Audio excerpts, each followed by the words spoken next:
Now more than ever, Lowe's knows you don't just want a low price, you want the lowest price. And with our lowest price guarantee, you can count on us for competitive prices on all your home improvement projects. If you find a qualifying lower price somewhere else on the same item, we'll match it. Lowe's, we help, you save.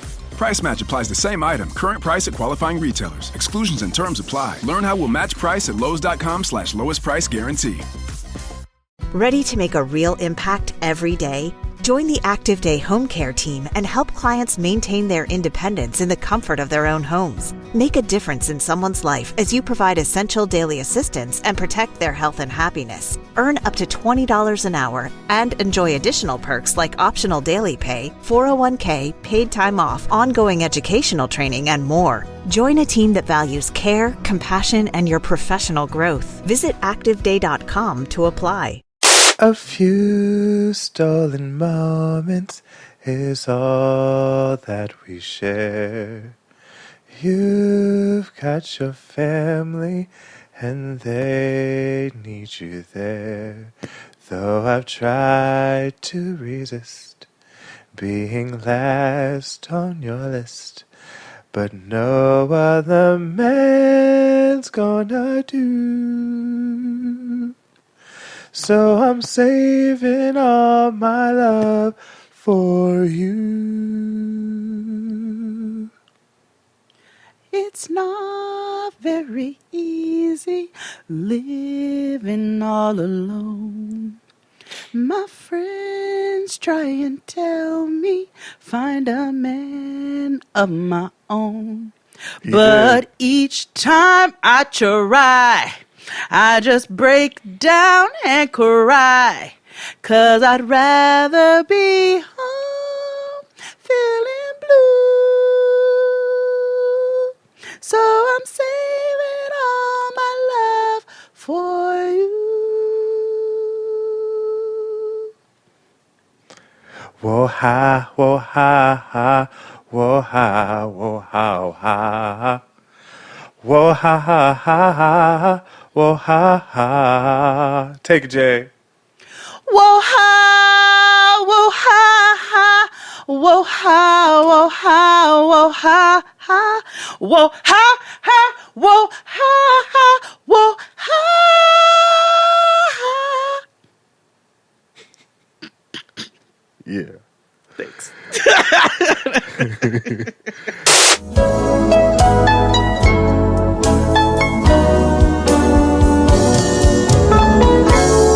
Everybody, welcome back to the Blackest Show About Nothing. It's Jaden XD. Oh, hello. I am XD, aka Angry Drag Queen from Atlanta.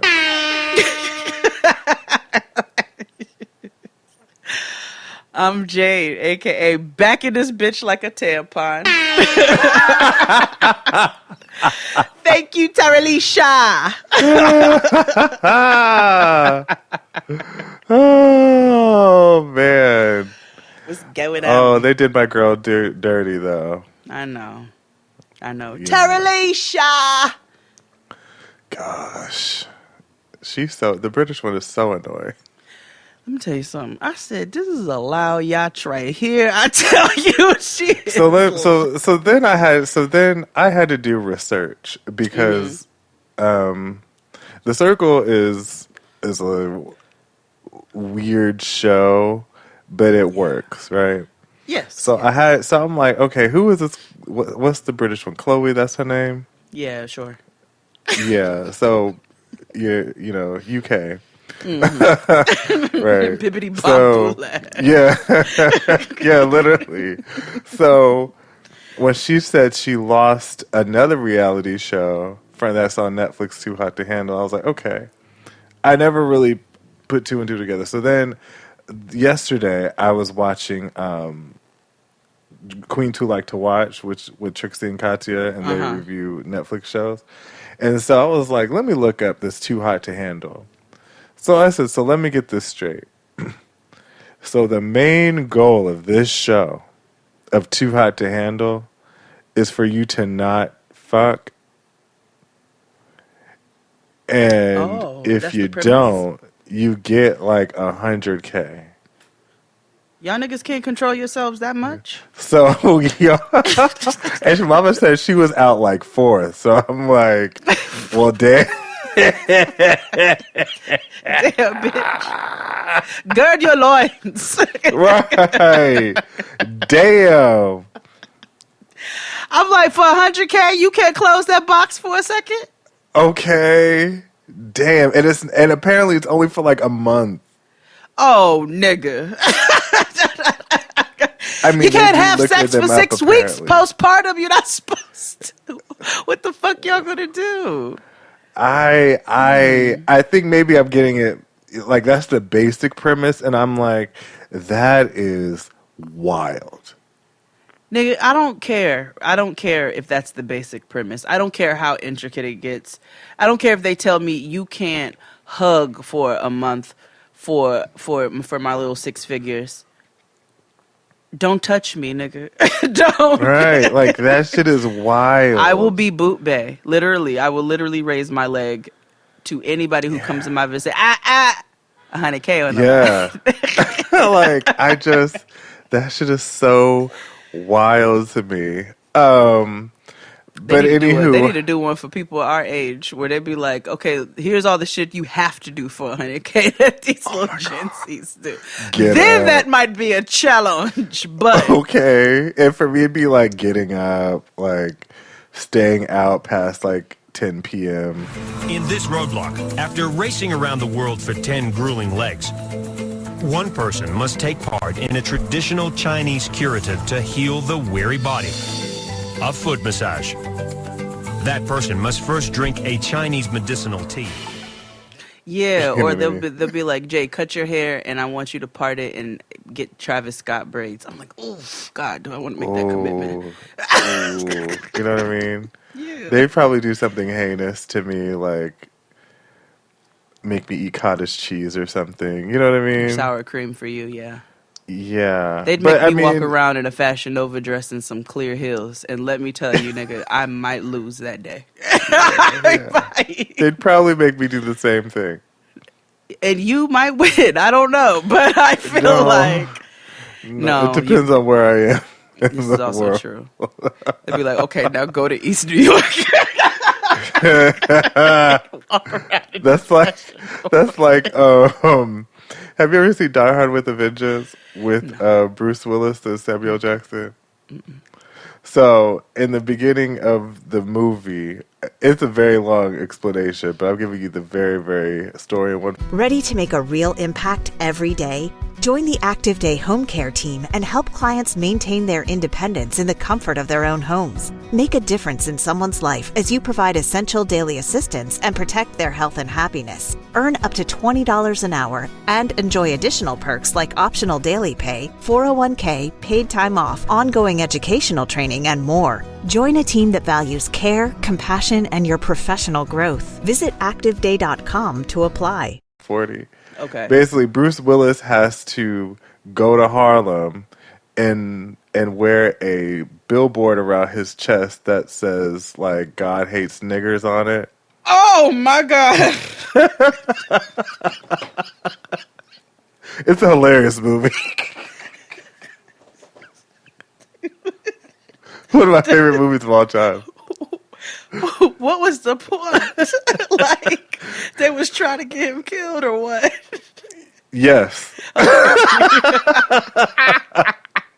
That's exactly what the premise was. Uncle, you better come look at this. What? There's a white man standing in the street. I seen one. Not like this.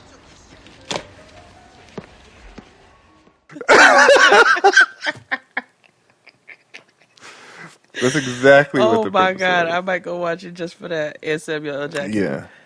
Yeah, That it's is funny. it's the best Die Hard, the third one. Oh, I hate movies that have that many parts. Well, you know, it's like them Jason Bourne movies or like Mission Impossible, but like Yeah, you I don't hate need to those. know. The- You don't the- need yeah, to you're watch right. the first two in order to watch the third one. That's true. That's true. Samuel Jackson is a comedic genius. Oh, I just want to let you like know. naturally. Speaking of which, they're coming out with a Black Panther 2. It's called Wakanda. Yeah, Forever. Wakanda Forever. Yeah, I don't know. Well, here's the thing. I knew it was supposed to come out regardless, right? Yeah, it was. Yeah. I think, from what I understand from the comic book community, Okay. that it's supposed to be a focus more on Shuri, Okay. because all that's the right. way the comics go. I can see that. Yeah. So unless if they're going to use that as a conduit to explain Storm, and I don't think Storm is like a Storm movie is on the way, because she was Black Panther's wife, Right. so it's yeah. But anyway, Okay. when I first saw the thing, I did feel a little like Yeah. But no, that makes sense. What you Yeah. just said makes sense. Because I definitely was Yeah. like, can we just leave well enough alone? Like, can we Yeah. just? But- But I get it. yeah. There In are order to other advance the characters universe, to focus on. yeah, in order to advance the universe, they couldn't even focus on him anyway. They'd have to focus on somebody else. And No, it's Shuri true. is the thing. Because we've already had the Black Panther, like, we get it. You know what I mean? Yeah. Like, No, you're of right. course, it was just nice to have him, just be alive and around, but. You're right. No, they could give it. They could give it to Shuri and the Dora Milaje and focus on the women, and Right. there are other characters. So I can see how they can make it work that way. I definitely had my chest tightened a bit. It was a Yeah. little tight initially. But how was your week otherwise? Oh man, nigga, my week. I've been rocked. I've been so tired. I've been busting titties on these projects that I keep telling you about, and I'm just, releasing a bunch of shit soon, and I'm tired from doing it. But I'm here. That's all that matters. But I'm here. How was your week? It was okay. I had a birthday and it was cool. Yes, you did. Yeah, it was cool. I didn't do anything. I had a big ass allergy attack on the day of, so I ended up just being at home anyway. And apparently a couple niggas thought you died. So, Yeah, yeah. I was just, yeah. I didn't understand that. I so was just here's like, my okay. thing. I feel like, I love y'all, I do. But you all know that I'm also going to tell you the truth. And sometimes I feel like some of y'all just say some stupid ass shit just to say it. And I don't understand why. Like, we're a community, right? We joke, we laugh, we kiki. I'm not really I'm not really like a happy birthday XD. That's just not how I ever wish a happy birthday. But I can guarantee you all that if XD, God forbid, knock on wood, passed, I'm not going to be on the internet. I'm not going to be tweeting right afterwards. Like, it's not how things would go. And I would just admonish you, let's joke and kiki and laugh and have a good time. And we also understand our humor can be dark over here. But nigga, use your context clues. And before you decide to press return in, however the fuck you send this shit off, ask yourself, is this dumb? Because it was. And that's all I got to say about that.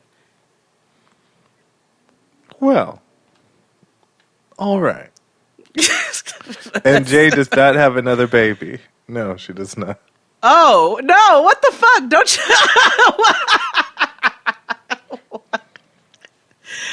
No, that is my niece. I don't listen. That's fine. That's not even. I mean, that's kind of wild. Because how would it look if I just sat up here and just know it all over the place, and then niggas find out later on, like, damn, she got a Siri and a roomie too, or whatever. Like, she got like a Siri Beyonce does roomie. it. So, y'all would know about them niggas too.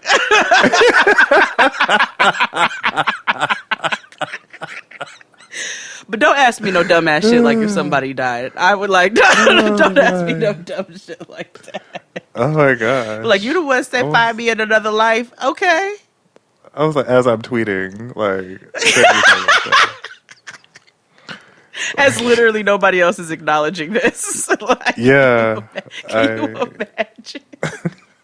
I'm sorry. That's dark. That is dark. Oh my god. Woo. Oh, anywho, with that being said, make sure you subscribe to us on Patreon. $7 holla.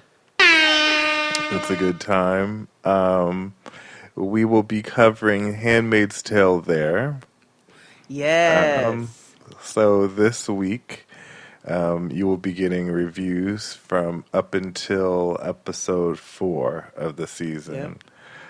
I will say I have noticed that maybe she's directed episodes in the past, but this is episode 2 is where I paid attention that Queen of Scientology directed the episode. Oh yeah, she did. I was like, oh. Mm-hmm. And that was the episode that gagged me. Mm-hmm. I was like a bit. That was the one where I told you I watched it and I didn't realize Married at First Sight. It was all the same night. So after we all saw Anderson .Paak just shitting all over this relationship, like in his own way, I then turned around and watched Handmaid's Tale. So when I tweeted "damn Offred," I was like, that literally could have gone either way. Woo, because somebody was snitching. But we're going to talk about it on Patreon this week after the 4th episode comes out this Wednesday. Or this past. Y'all might have it by. You'll get it soon. Yeah. Handmaid's Tale coming right now. I don't know. We'll be covering Handmaid's Tale on the Patreon. Yeah. We also have a Quarantine Blasted coming up. But right now we have something, actually not right this very second, but later in this episode, we are covering something that we said we were going to cover on Patreon, but we decided to gift this to the masses. Yeah. Yeah. It's a horrible, horrible, horrible movie that I want everybody to experience. But before we get to that, let's take a break and talk about angry drag queens. And we'll be back after these messages. After these messages, we'll be right back. I know Twisty Mop. I know Twisty Mop. I know Twisty Mop. I just like to fight. At the end of the day, I'm gonna speak for myself. It's a couple of you girls I really don't care for.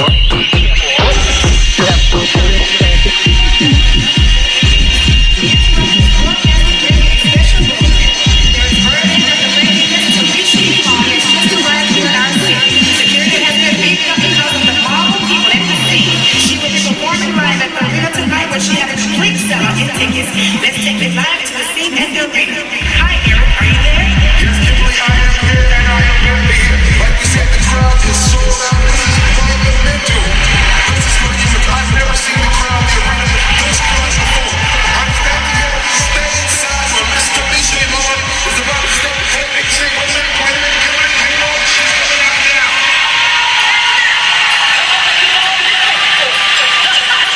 Most sophisticated, elaborate, stunning female in show business, Miss Tamisha Iman.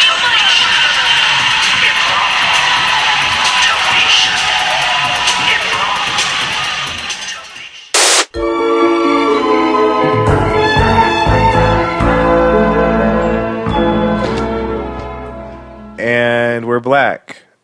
So we recorded this on Tuesday, which is Tamisha Iman Tuesday. So we don't know if this even happened yet. If it did, we'll talk about it on the Married at First Sight show. If it comes out, whatever, we'll talk about it this week. So if you did not know, nobody calling Tamisha Iman at 5 a.m. and at 7 a.m. full drag. I'm coming for you, Monet Exchange. You little black bitch.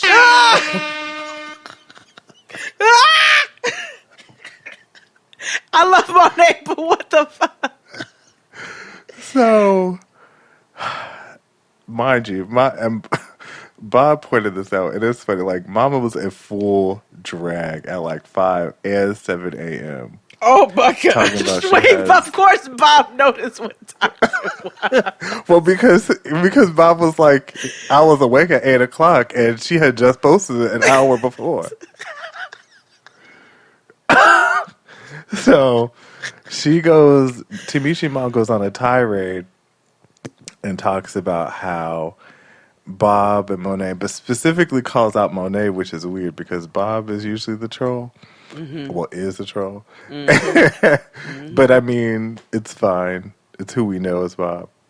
And love. she says that, like, she calls out their blackness, about how, like, y'all be doing a lot for these white queens in World of Wonder for acceptance. And she says on Tuesday, she's waiting until Tuesday to gather all of her receipts so she can read these girls down. Now, right after that, of course, Bob and Monet released a Patreon episode, and it was like, Tamisha Iman is coming for you. So Tina Burner text Monet and was like, girl, Tamisha Iman is coming for you. And they watched the video, and like, if you go on YouTube, on the Sibling Rivalry YouTube, you can see they posted a supercut of all the compliments they gave Tamisha through all of her time that she was on, because they were genuinely confused as to where this was coming from, as to like, girl, we uplift you. We got, You can't get mad. we when supported people you, tell the truth.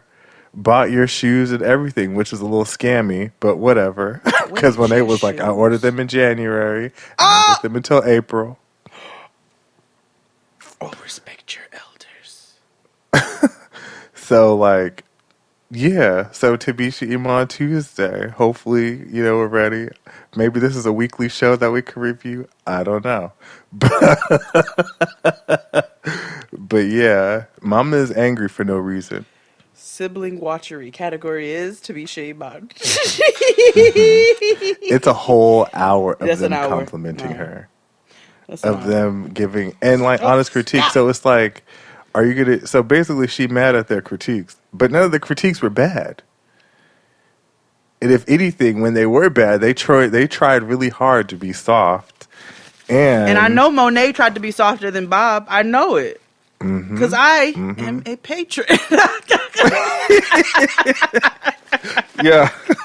So like, the whole world is just like, girl, what? And then the Vixen chimed in on Twitter about like, I encourage you to watch the Patreon episode where Tamisha Iman is coming for you.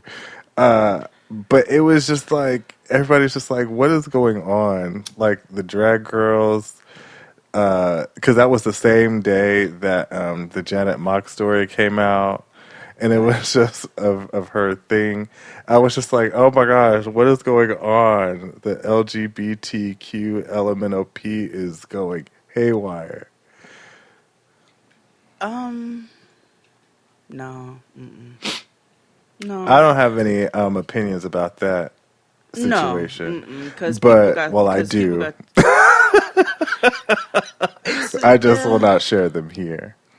No, I don't have anything problematic by any means. I fully understand, especially black women are underpaid and in many different spaces, and that'll cause a nigga to snap. I can fully see that. On the other side of things, there's a nigga working at the Wendy's who is really pissed that they can't pay their rent, and so that's another conversation. So it's there's a few conversations to be had. I don't think I don't give a shit about Hollywood, so I don't really care one way or the other. I do think when you bring other innocent people into it and embarrass them in front of a crowd, that's not right. Yeah. But That is very that's eloquent. That's very eloquent. Those are my exact sentiments. Yeah. I just would have said them a little bit cruder. Thank you, friend. I mirror you. Yeah, thank you. But yeah. So we'll see what Tamisha Iman got to say. Now I know it's gonna be crunchy because did you see her little drag live show or whatever, and then like the music cut out during the last lip sync? You directed me in that direction. So yes. So yes, I did. And it was crunchy. And I be feeling like I don't really be wanting to shit all over Tamisha Iman. You know what I'm saying? Because I keep telling you, I'm like, I want to give her flowers and her respect, and she's been doing this, and like she clearly's put a lot of people in drag, and just really like, icon, but legend. at the same time, mamas, for Drag Race, I'm not talking about drag. For Drag Race, you had them sewing skills down, but there's just a level that the things keep evolving in that may not be your ministry, and that's okay. I cannot compete in America's Next top TikToker. I can't. Yeah. I can't do that because I can't make a reel on Instagram. I don't know how to do that.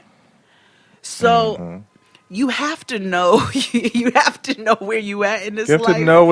You have to know what's in your wheelhouse. Exactly. And get real good and comfortable in there. That doesn't mean don't go try new things or anything like that. You tried Drag Race, but you can't go on this fucking tirade and cuss everybody out because they called you dated or what have you. Like, that's not how this works. And as a drag queen, I would expect you to have a bit of a thicker skin. Lala told us she liked to fight. Lala did say that. She's like, she do like to fight. I still don't dislike Tamisha Iman. Right now she's giving me great entertainment, so. Oh no, I enjoy her delusions because it's the unfortunate thing is I see her going out like Kaya, and it didn't have to be that way. That's what I don't want. But in the meantime, I'm going to enjoy these jokes that Bob and Monet get off because when I tell you, I know they are having a key. Because I they know laughed if somebody at most of that video. If somebody did that to me in XD, we would probably sit there and laugh at them for an hour as well. We have done it.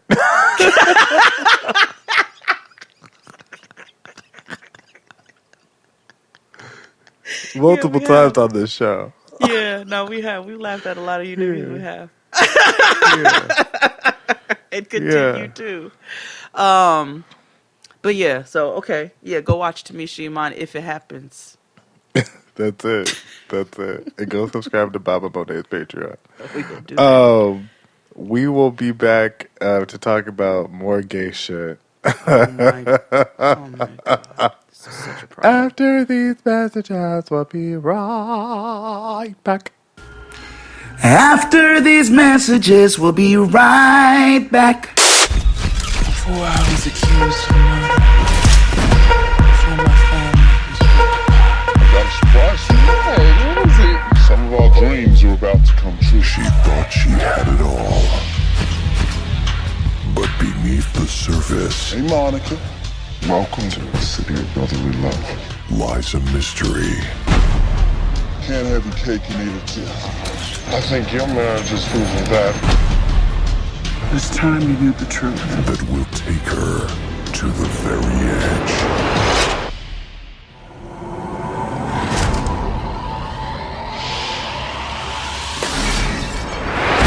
Experience the shocking thriller. The crime of passion. That everyone will be talking about. I'm innocent. I'm gonna be the most naive woman on this planet. I love my husband. I had a lot to lose. Cover.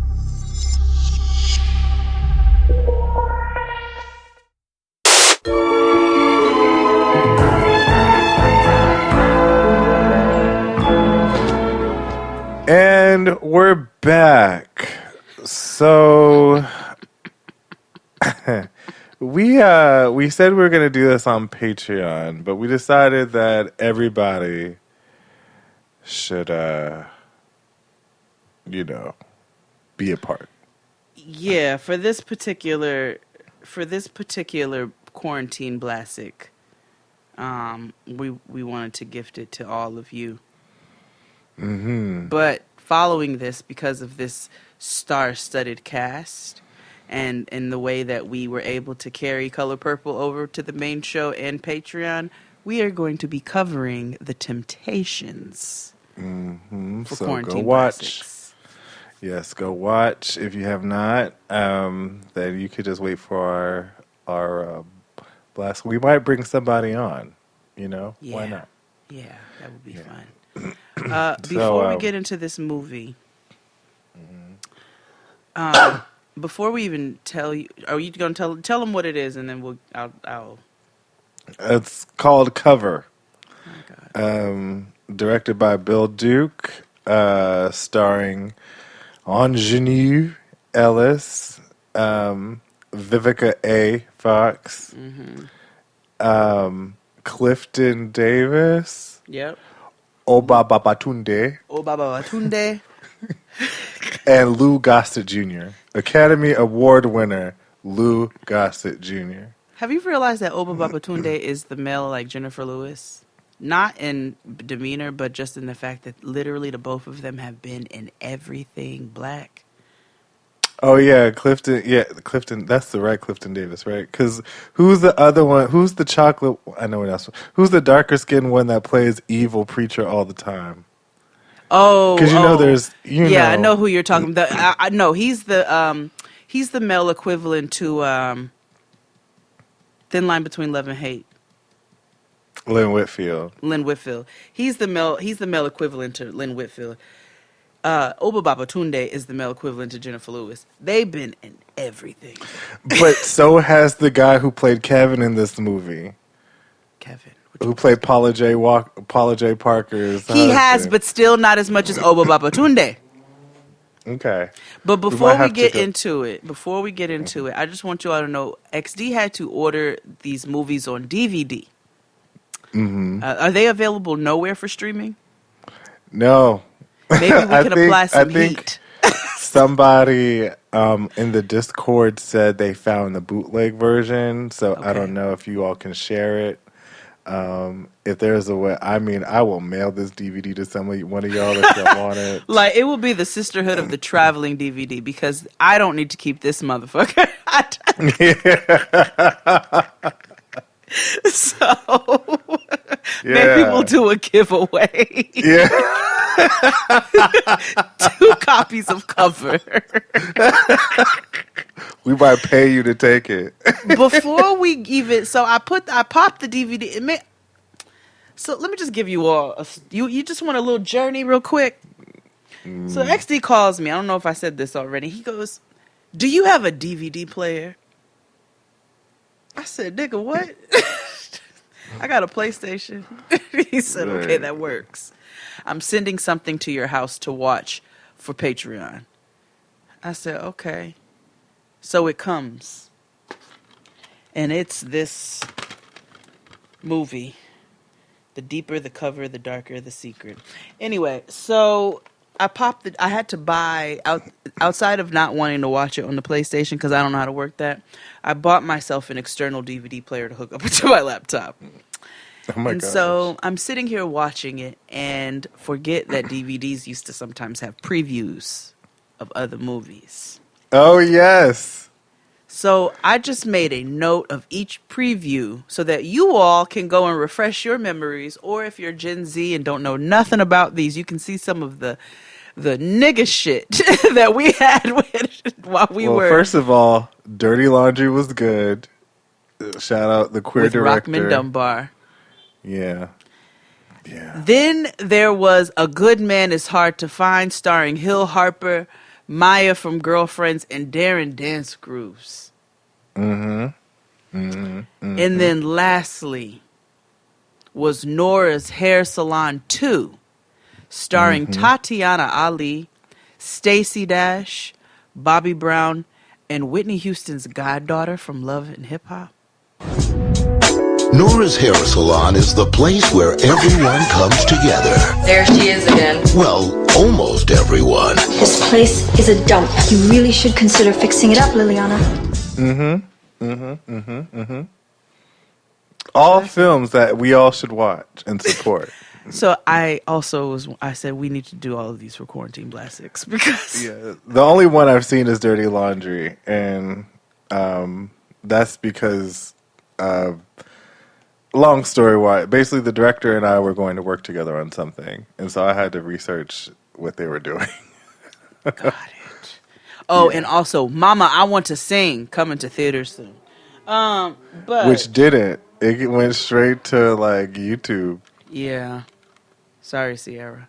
So the film opens up with this creepy Flowers in the Attic music, creepy baby doll music, and like images of the coronavirus. Right. Which you see is foreshadowing. Yes. I hate you.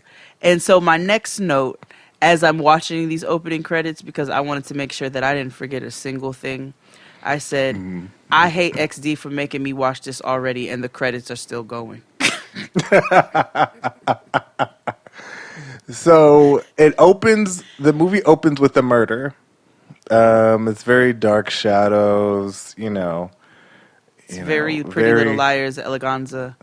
Yeah, that. Yeah. And we move on to seeing Clifton Davis, Mr. from Amen. Those are for people who are old.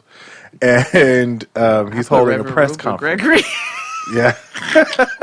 Reverend Gregory. Turn on the lights and put me on the right road. Heaven, find my way.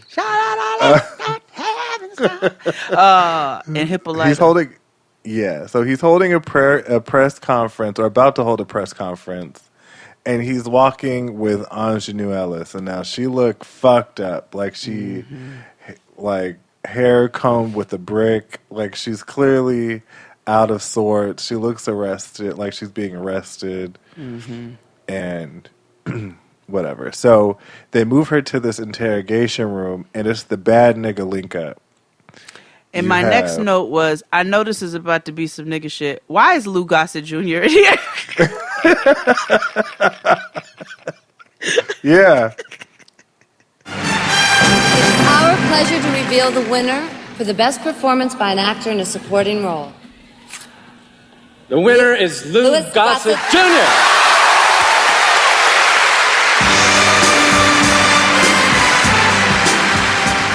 Yeah.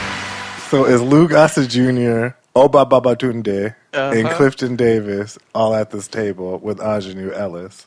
Yep. And they're talking about this murder that she allegedly committed, and they're trying to figure out what to convict her on and basically what happened in the situation. Yeah, they call it a crime of passion, and she goes, I'm a Christian, not a murderer. Right. And so Lou Gossett Jr. is like, girl, we're not buying this Christian BS. You gonna need a better excuse. Why I died though is she was like, you don't go to church? And he was like, yeah, seeing me. Christmas, Mother's Day, Easter. Yep. Like most of us. Yeah. It's fine. Mm-hmm. So, Ingenue Ellis, we still don't know her name yet, but she says she's not worried and she doesn't have anything to hide. And so she begins to tell us the story from the beginning of how she got here. Mm-hmm. So we flash back. Ingenue and her husband and her kid. And father-in-law.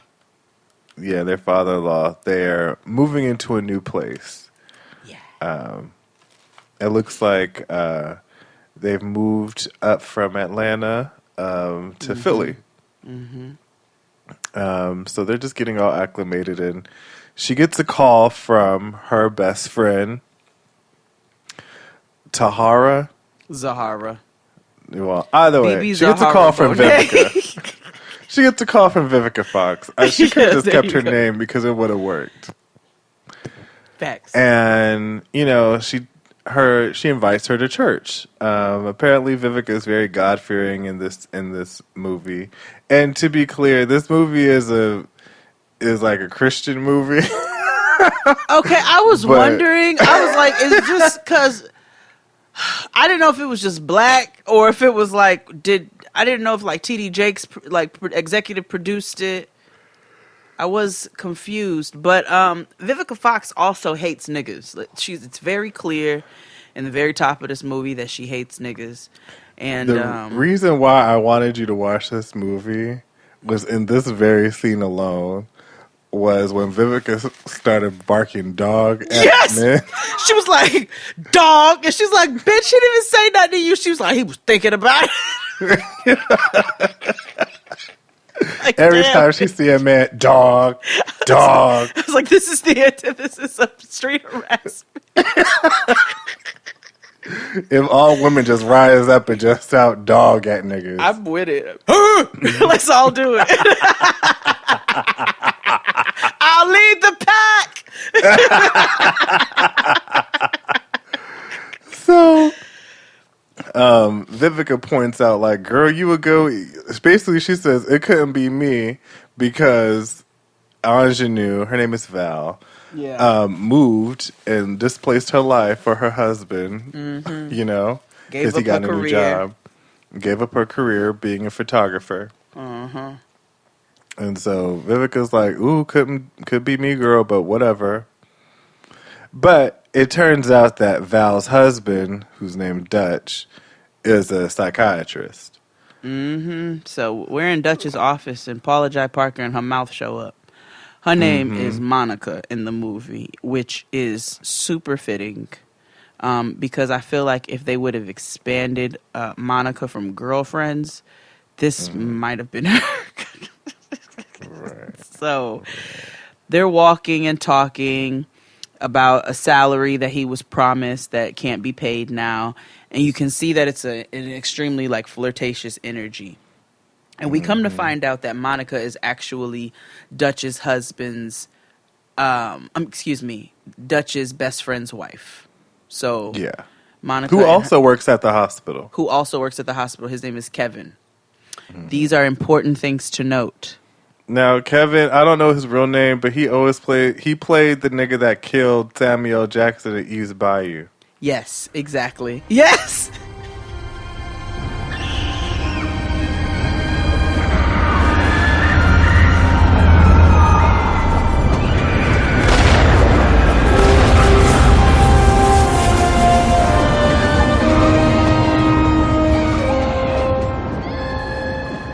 Yes, he is. Remember the light skinned one who was messing with his wife. Yeah, wasn't he also in 5 Heartbeats? Yes. Or wasn't he also like in the Huey P. News? Like he always plays some light skinned man. He always plays like a mulatto at a timepiece. Yeah. Except for this. He always gives us passing. He does. He always gives us like Mass's son. Yeah. Yeah. Yeah, he does. Passe Blanc, that's what we'll call him. But that's Kevin, right? So now they're at church. Patty's pattying. Her name is Mrs. Persis. Oh yeah, Patti LaBelle's in this movie. So randomly and so herself, okay? Advocating for the LGBTQIA plus community in real life and on screen. So the preacher is preaching about surrendering and joining the church. And Val, Ingenue, she goes up to become a new member, right? Because this is Vivica's church. Remember, they just moved there.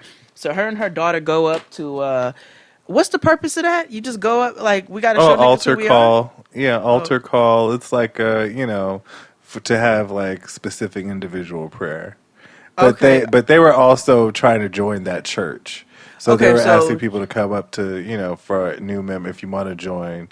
So it's a real nigga roll call for church. Mm-hmm.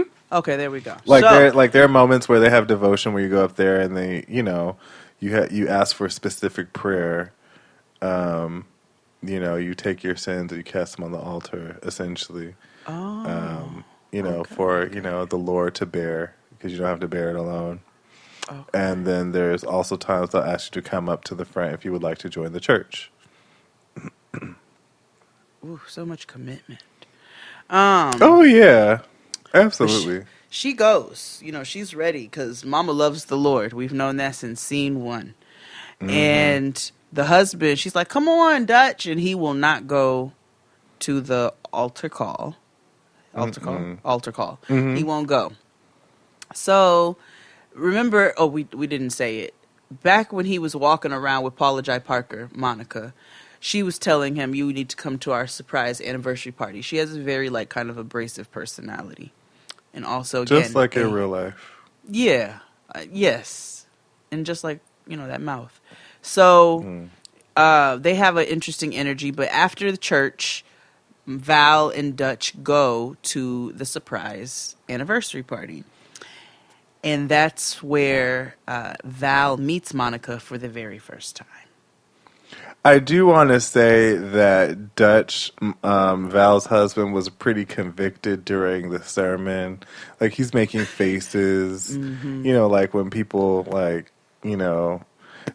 instead of saying amen, he would have been like, "Drag me." You know what I mean? Yeah, exactly.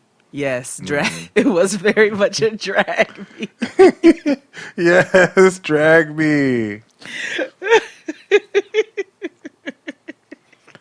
Woo, the call's coming from inside the house. So, they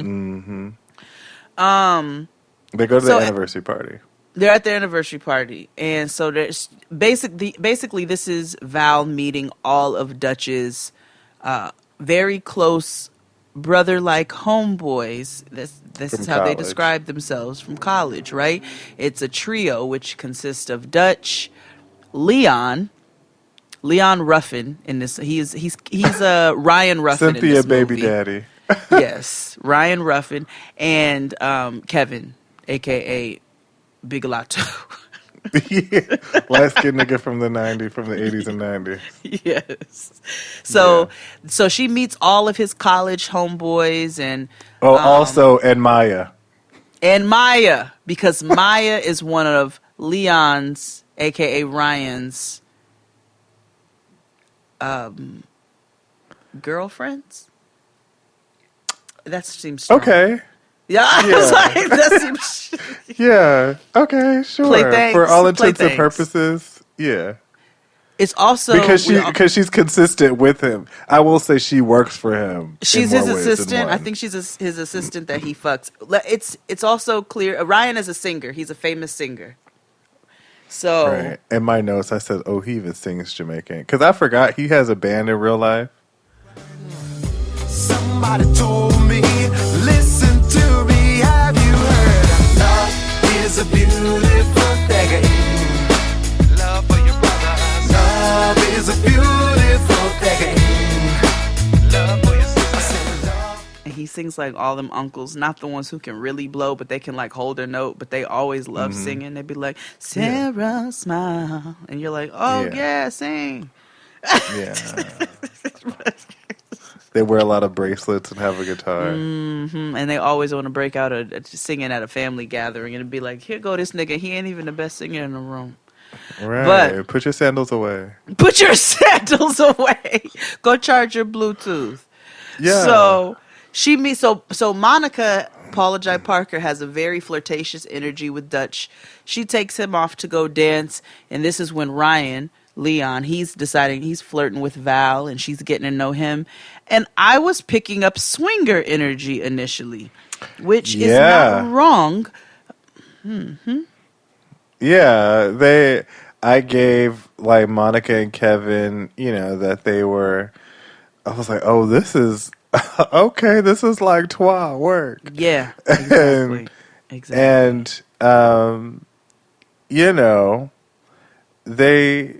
nothing really happens at the event, but Val is just looking at everybody like, what the fuck is going on? But still not looking at them in a realistic light, because Val has a naive quality that is just mind-boggling.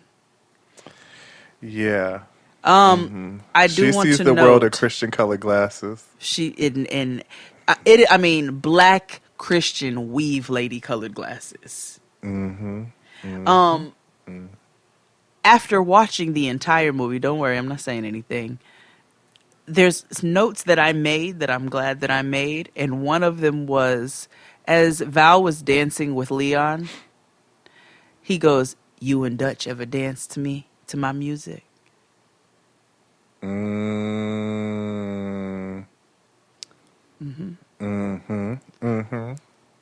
Swinger energy. Right. So they leave the party and they get home and, Dutch is trying to get some butt. And, Oh, you forgot about the part where he walked off with Monica.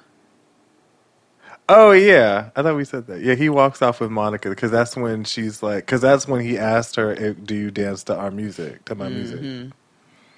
Yeah. So he's trying to get some butt, and Val's like, why didn't you join church today with us? And he goes into this like questioning himself kind of thing. I don't know if I'm the man that you married. And she's like, nigga, what are you talking about? Like, go to sleep. Like, I'm not the man you think I am. I would also like to note in this particular scene, there was some really awful jump cuts. I mean, just terrible. I said, "Oh, the editor fell asleep. Took a full nap in this small scene." Well, that and then the end too, because the end is a chaotic mess. But this is where I first noticed it. It was giant, terrible back cuts. Yeah. So the next day, Vivica takes Val to the women's group, women's meeting. So they can fellowship and shit.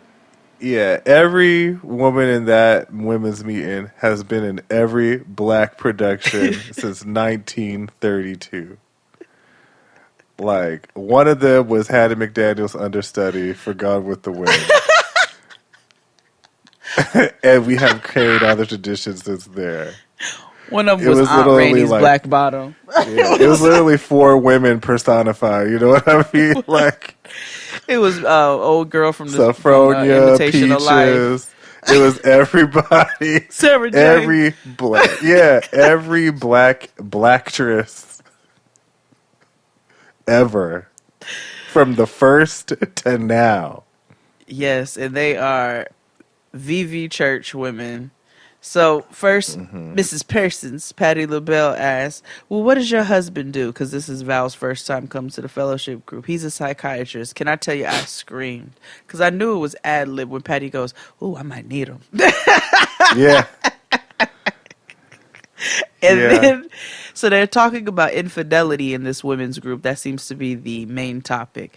"My husband cheated on me with a filthy heifer. I almost snatched that heifer ball." It was literally like Candy's Aunt Bertha and Aunt Nora. Yeah. It was the old lady gang, just as mean. Justice can't take risks. And then Greg comes. Oh, you forgot the other one who said she killed her husband. Oh, yeah. There was a bitch who said she killed her husband. Yeah. I kept God in and I sent him to meet him. Mood.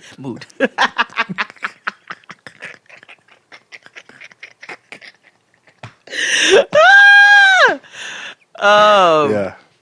So introduce like Greg. Because I'm not going to do that. Oh, yeah. So a gentleman, a wild homosexual appears. So this man comes through the door, and so the woman who leads the group, Sister Dunn, she's like, men's group is on Thursdays. This is uterus only, and he was just like, I know, but I need your help. I'm going through something, and so Vivica's like, just because he gay don't mean nothing. But the hateful woman was like, it ain't got to do what he deal with. This is just for women. That's all. That's what they said, but they still was being wild homophobic. Oh, absolutely. Absolutely. And so they let him sit. Yes. So he starts talking about his the infidelity within his relationship where his partner cheated on him. And they were like, did he say partner or did he say did he say partner? Yeah.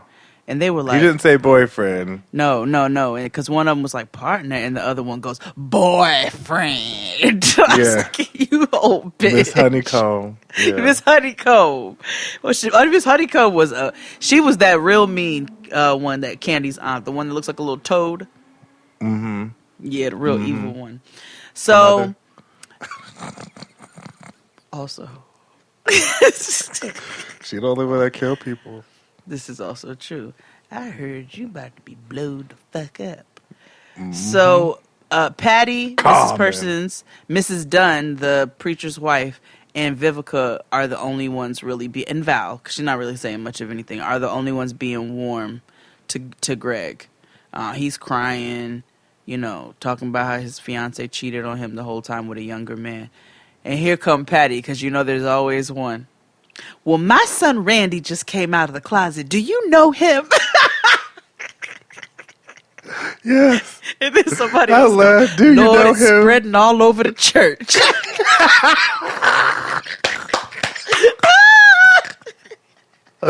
I hollered. I said, "Oh, nigga, screamed!" Yeah. The Lord is spreading all over the church. I was like, homosexuality does not spread. I'm telling you, it's not mustard. Right? It is not mayo, girl. Not butter, no nothing. I laughed. Sometimes homophobia is funny. So in these instances, yes.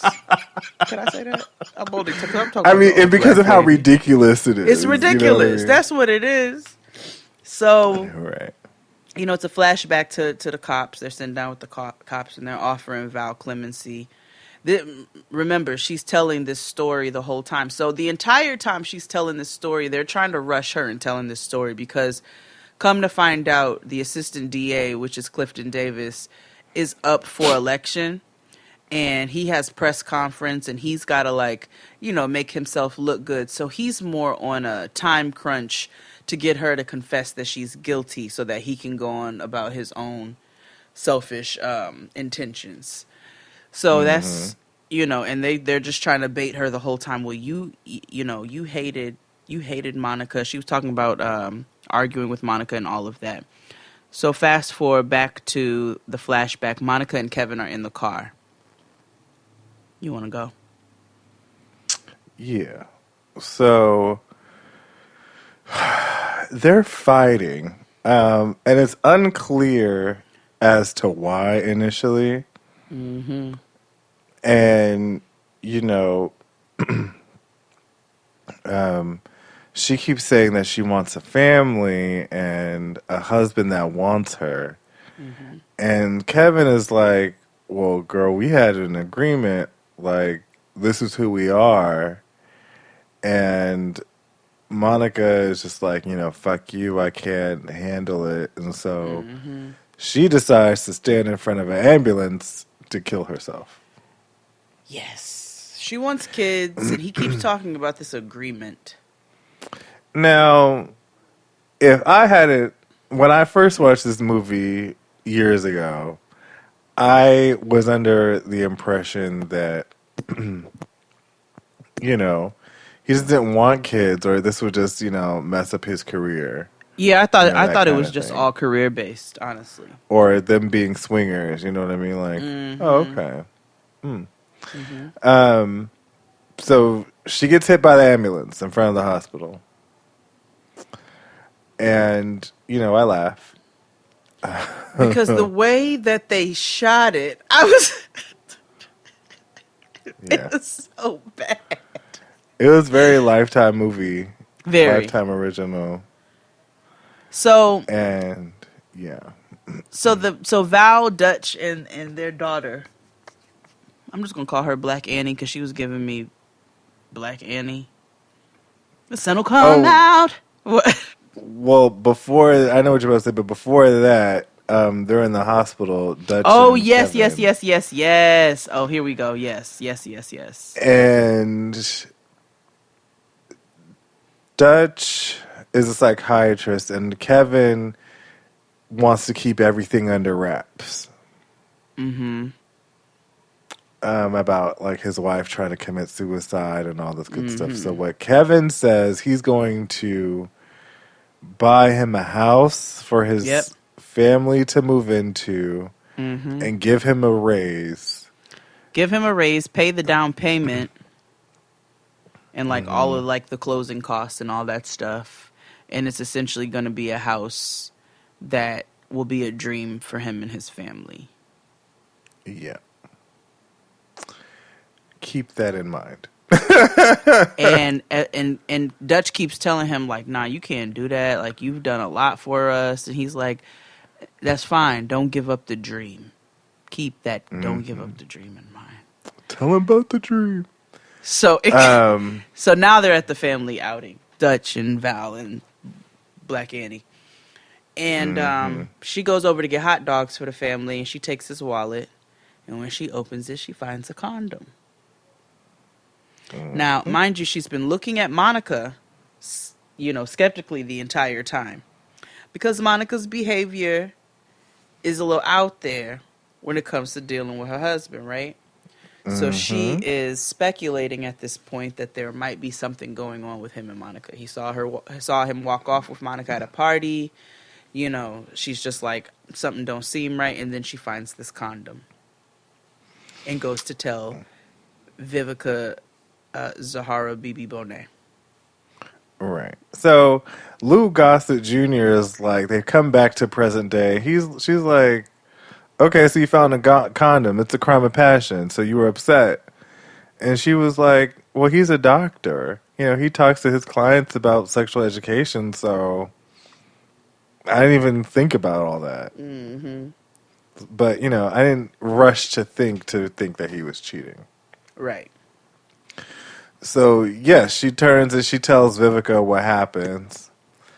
And, Vivica is just, she's still in set it off mode. She's like, oh, yeah. I got you, girl. He's a motherfucking rat. I'll hire you a PI. Heifers do anything for attention. Yeah. Yes. Going exactly that. Energy. She gets more set it off later, but we'll get to it. Right. So, all of a sudden, we see her following Dutch around, taking pictures of Dutch and Monica around the city of Philadelphia. And let's be clear, this is Vivica who is following him around taking pictures after Val Anjanou said, no, it's fine, like, I'm good. Vivica took it upon herself to go be the PI. And she's following this. Do you remember the montage from Boondocks where they, where Huey and Riley were following Granddad and Cristal around? Yeah. That was the same fashion in which Vivica was following Dutch around this city. Yeah, it actually was. It was. So they're back to the police saying that that Anjanou had her fingerprints were found on the murder weapon. Because remember, we're flashing back and forth between her telling the police the story and then their interjection. So this is another interjection where they're saying, well, your fingerprints were on the gun. And, she keeps saying, like, I know that they're on the gun. She never denies anything. No. Except for killing a person. Right. So, we, Val, and Dutch have a housewarming. In their new house. That looks like a Tyler Perry house. It looks like the same house from Why Did I Could Do Bad by Myself. Yeah, it did. I was like, this looks familiar. Like, I've definitely seen it before. Yeah. But he surprises her with the house that Kevin surprised him with. Yes. And so they're having a good time. Leon comes in with his bevy of bitches, and that's beautiful individuals that creates haters. One of them was Maya. And one of them was Maya. And he literally, like, goes upstairs, gets head from the girls, and then comes downstairs and makes the girls dress him. Yeah, in the foyer. In the foyer. It looked like he was about to get head again in the foyer. Getting, I was getting some head. Getting some head. I was getting some head. Getting some head. I was getting some head. Getting some head. But he makes a scene because they're like, you know, my kid's upstairs. And Val's like, it's okay, you know, whatever. Like, he'll be all right. He's leaving. And so then Leon, he's just like, you know, whatever. This is Kevin's house from what I heard. Because, again, this is Ryan Ruffin. Mm-hmm. He always plays a messy queen in everything that he does. Always plays a shady-ass nigga character. So, yeah. Dutch, after he calls it Kevin's house, well, I heard this is Kevin's house, Dutch kicks Ryan out. So remember, they're all three, Kevin, Ryan, and Dutch are all three college best friends, but there seems to be this, like, you know, there's always a little tension between two of the friends at times. You know, we've seen that dynamic in many shows. So it looks like the most tension is between Dutch and Ryan. They seem to get into it the most. Right. Can we take a break? Yes. Let's take a break, and we'll be back right after these mensajes with more cover. After these messages, we'll be right back. I was always alone and afraid, such a pity. Little girls just don't know it comes out at the time. Well, but the devil waits and he's down on their hands free.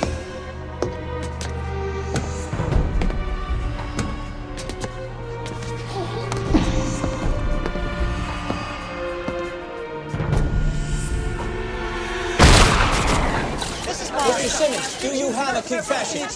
There were 3 shots. One grazed the shoulder, shot to the body, slug to the head. The crime of passion. Mr. Simmons, how is this case going to impact your political career? We'll hold a press conference shortly, and I'll respond to all your questions then. Thank you. No one knows what a young girl has in her mind.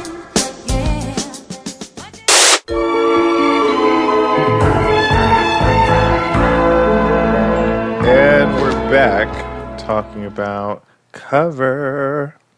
Oh my God. So, we're back at the women's fellowship group.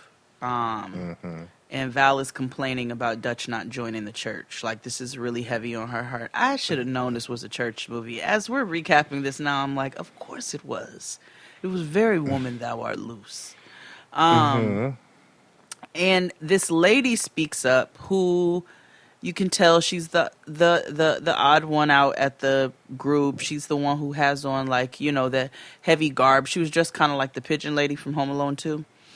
And, you know, she wears, like, the hats and, like, lots, you know, just like me. And everyone is surprised that she spoke because she never does. And then and I didn't hear what she said. I kept trying to rewind it to hear it. I couldn't understand what she said. I couldn't understand it either. All these years, I still don't know what she said. Okay. Because there's no closed captioning in the damn DVD. Ableist. So she runs out and she's waiting downstairs for Ingenue, for Val.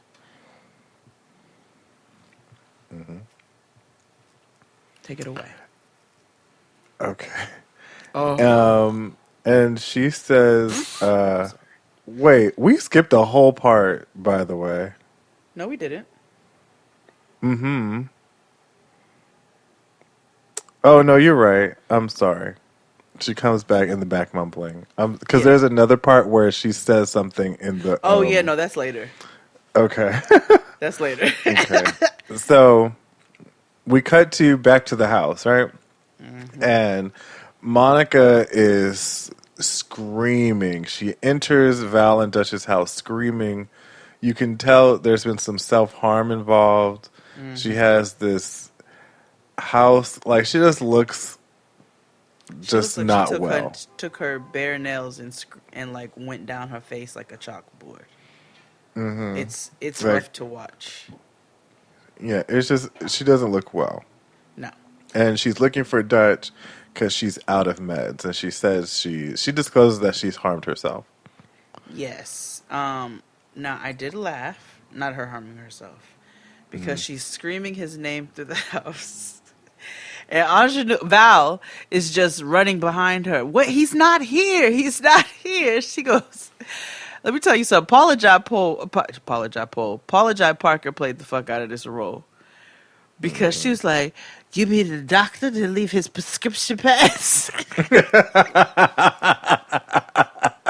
She goes, I'm high and I'm drunk and I'm drunk and I'm high. Drunk and I'm high. I said, Paula, you better play this motherfucker role. This is theater. This one right here. And she has a gun in her hand. She's begging for, she says, God has forsaken her for being with a man who sleeps around, and she knows that he does. And, you know, this is where I was like, oh, wait, I thought they were both swingers. We will soon see. But she said God is punishing her and he's forsaking her. And she's begging Val to shoot her and put her out of her misery. Right. Val takes the gun and she's just like, you know, fine, you won't kill me, but don't think your husband is squeaky clean. Nope. Monica, so you need to wake up. Tells her she has to wake up. And of course, Valerie just is just like, like the antennas perk up, you know. Now that she has a feeling that it's not Monica, kind of. Yeah, with Monica and the state that she's in, she's like, okay, something else is happening. So she's driving with Vivica and holding the gun. Vivica is also strapped. She's like, oh baby, I got I got my own heat. Yes. And Val is telling Vivica what Monica says. She's, you know, she tells her what Monica said got to her. So that's when Vivica's. So, yeah, Vivica gives Val the pics that she took, and she's upset about them because they're like Monica and Dutch having tender moments and, you know, that kind of thing. Now, none of it, it's one of them is him coming out of a hotel, but yes, it's not with Monica. The other ones are with Monica at lunch or like you said, hugging. None of them are direct infidelity photos, though, right? There's no correct kissing happening or anything like that. So we're still trying to figure out what's going on. Right. So Val confronts Dutch at his office with the pictures, and he has an excuse for every picture except for the hotel. Yep. But she kind of just glazes over that part, though. Yeah. Yeah. And his cell phone. He has two cell phones. Mm-hmm. Mm-hmm. One for the plug and one for the hose. Mm-hmm. I got two phones, one for the plug and one for the load. I got two phones, one for the beaches and one for the dough. Think I need two more. Lamp popping, I'm ring, ring, ring. Count money while it ring, ring, ring. But Val threatens to move back to Atlanta if he doesn't come clean. Yes, because his phone rings, he won't answer, she's asking who it is. You know, all of that. So I did kind of like look sideways because her two solutions were either sleep on the couch or I'm moving back to Atlanta. Right. And I was like, what? Like, no, Queen, no. At all. So, Dutch and his daddy go out drinking. Mm-hmm. And his daddy hypes him up, saying he's the greatest thing since, you know, the ballpoint pen.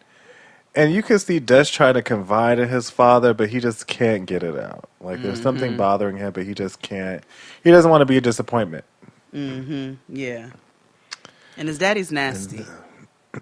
Yeah, his daddy is also another nigga that we've seen play in every movie. Black production. I Not Ozzie Davis. Right, and not Grandpa Huxtable. No. Another one. Right. So Vivica A. Fox got Val a job, a photography gig, doing a photo shoot with Leon. So, he a little bit of an asshole. He's cocky. He talks a lot. He, wears leisure suits. Yes. He's just really Jamaican. Yes. Very flatbush. Yeah, and he takes off his shirt, and then he begins to start feeling up on Val, on some Time's Up, Me Too type shit. Yeah, she's not interested. It's very clear. Right, and all of a sudden, Dutch comes in, and I don't even know what type of building, or was that the hotel? Was that some business park? It was some none of kind that of made sense.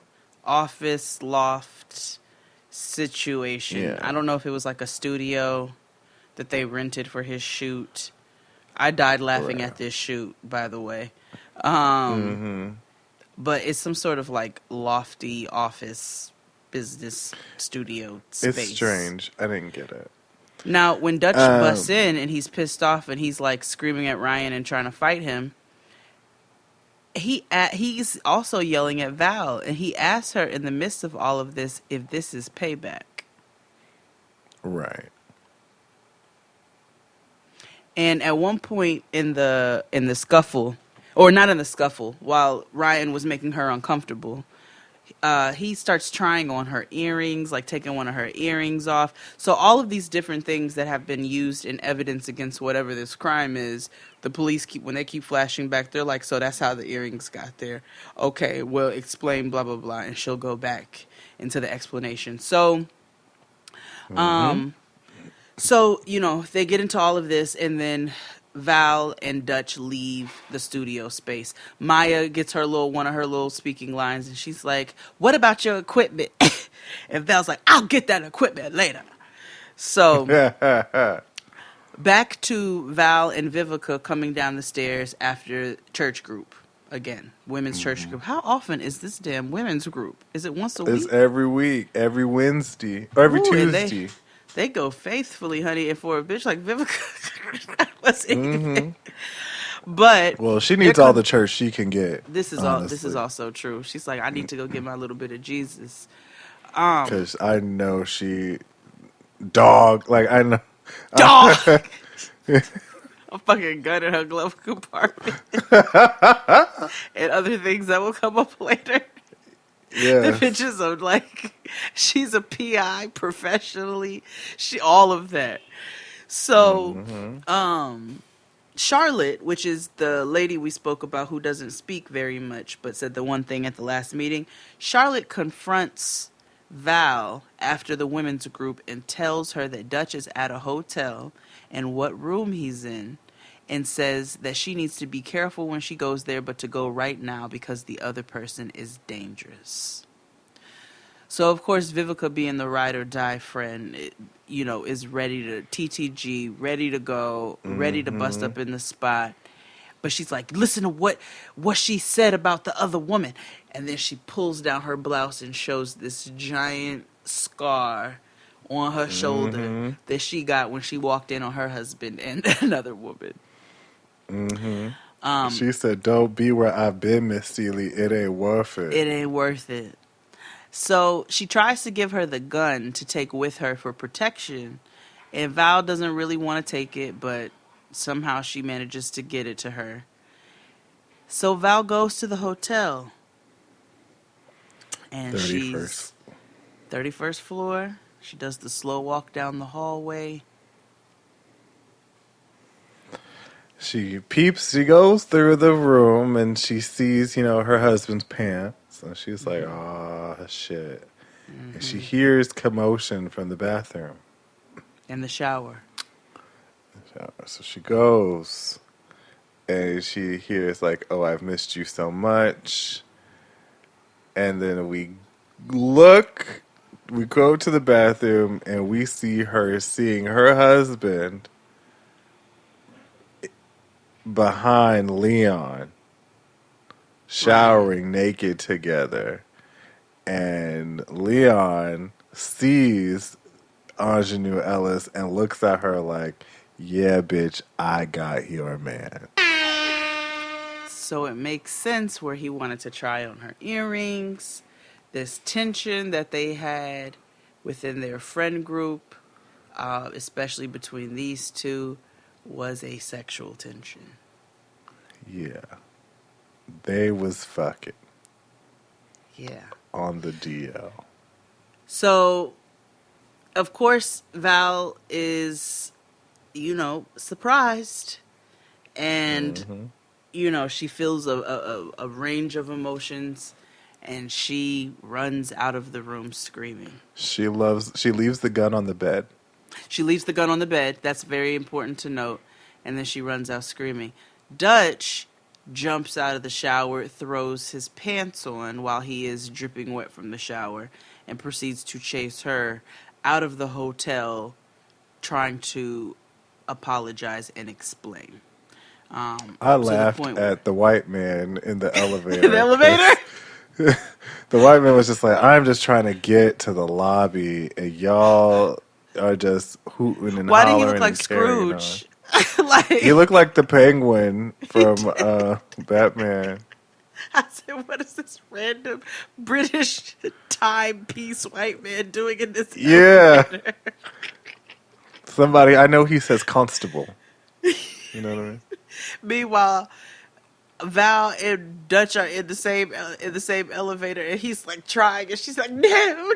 It's so dramatic. Don't touch me. So Dutch is chasing her out the hotel half naked, ends up getting rounded up by security because he looks like he's harassing this woman. She goes home and fucks up the bedroom. Yeah, she loses her mind. Yeah, just all her shit, clears off dressers, pulls sheets off the bed, all of that. And then the weird babysitter is still trying to figure out what's going on. She keeps asking, like, what's happening? I was like, why is this babysitter so creepy? So I was like, it's clear she's going through something, girl. Just go watch the damn kid. She'll pay you overtime. So back to the police flashback. And she's like, that's the last time that I personally saw the gun. Which is, I'm glad you remembered that she threw that on the bed. Mm-hmm. And Clifton Davis is getting impatient because he has to give this press conference. You can tell he needs this because he needs a conviction, so it'll help him get elected and whoop-de-whoop-de-whoop, right? So Lou Gossett's like, okay, speed up the story. So Dutch comes home, and Val is like, "What are you doing here?" And he's just like, "I'm here." And so she comes down. She's like, "I have one question." And so she asks him, "Did you use protection?" And he says, "Yes." And then she said, "All the time?" And he gets quiet and starts to cry. So then, she begins to fight him. She whops on that ass. And then the daughter sees them fight. Little Allegra from Allegra's window. Like, "Stop it, mommy. Stop it, daddy. Stop fighting. I hate it when you guys fight. Stop it." I was like, if this movie was any more recent, I would have thought this was Judy from Casey Undercover. Like, I just didn't know. Yeah. I was like, I've seen this little girl somewhere before, but she comes out screaming, for daddy, and she doesn't know what's going on, and he leaves. Meanwhile, Val's in her room drunk when Vivica and Greg come over. In my notes, I have Vivica and gay Greg come over for intervention. I don't have something. See, Dustin was right. It's us who's the homophobic generation. You know what I mean? Everybody else is fluid. You know what I mean? Nope, I'm not gonna say it. We the phobic generation. That's the problem. We gotta do better. We gotta do better. I mean, So he's gay Greg. controversial or brave. That's what I called him when he first came, but there was a reason. He was gay Greg. He was. Mm-hmm. So Greg comes over and with Vivica, and they're trying to talk Val out of her funk. She's started drinking, which she doesn't do, right? She's a Christian. No. This is her word. So she doesn't drink or none of that. So they're like, well, bitch, who are you? So they're like, let's go get some food. Let's put some sustenance in your body. So they take her to a diner to go out to eat. And they're having a conversation about this thing that's going on called, with DL niggas. This DL phenomenon, girl. I didn't know if I was about to call it a phenomenon. It was kind of a phenomenon at the time. Is this when Oprah released all the shit? I hate you. I hate you. Please stop singing that. From the House of Hall. I told him what was going on. He's like, Bridget, as soon as you get off the phone, I want you to ask him this question. You ask him, how many men have you had sex with? So did you do that? I did. You then went home and said to your husband, how many men have you had sex with? What did he say? He said 2.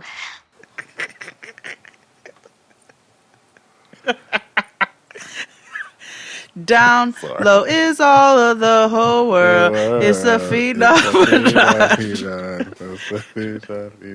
It will live on and on. But they're having a conversation about how, and it's actually a very valid conversation, parts of it, because Greg makes a very good point. He talks about how black men are treated for their sexual preferences and why being DL is such a thing because of, look at how he was treated when he came into the church or just how people will respond. He's like, if he had just come to you and told you this, how would you have taken that? Which is a very valid point. Does that make up for lying to somebody? No. And putting them in harm's way? No. But it's a valid point because black men are not celebrated or even, what's the word I'm looking for? They're just not given the freedom a lot of times to be able to explore or do what they want. And it's not fair. You know what I'm saying? And it's created this type of environment. So then there's this family in the diner. It's a dad and a mom and their kids, and they're all sitting at a booth. And Greg is explaining this culture to Val and wants to make a point because he realizes that the father is looking at him. So he goes to the bathroom, and the man gets up and follows. And he gets in the bathroom, and the man goes, "It's real dusty in here. You want me to blow it out your eye?"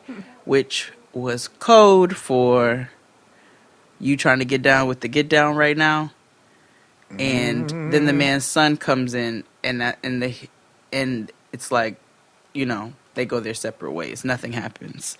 But Greg goes out, and it basically shows Vivica and Val like, see? And they were like, you didn't do that. And they were like, nah, he ain't my type. But see? You got some dust in your eye. Is that a thing? No. I don't think so. I was say, like, did they make that up for this movie? I've never heard. I mean, why would I hear that? But still. I will say there are like code words that people use. Like, got it. I have been invited over to play spades quite often. Oh.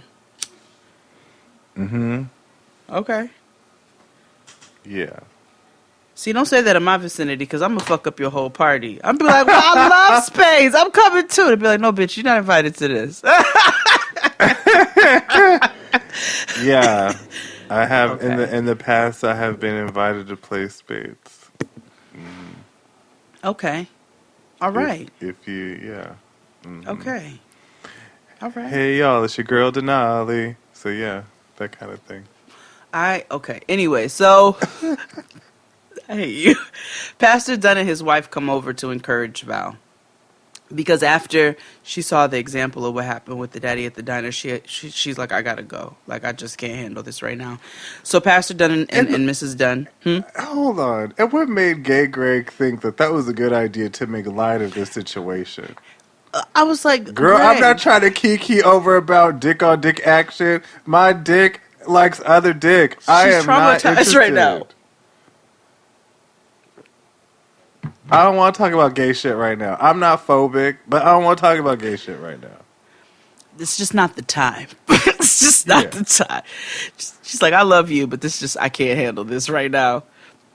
So they come over to encourage her, and she's drinking and, fussing at her. Don't preach at me. I'm a saved woman. She goes into her whole bit about how she has, waited for her husband and saved herself for him, through marriage, and how she's done everything God has asked of her and been this, Christian woman, and how she can't compete with no nigga. If it was a woman, she could fix her hair. Just all kinds, like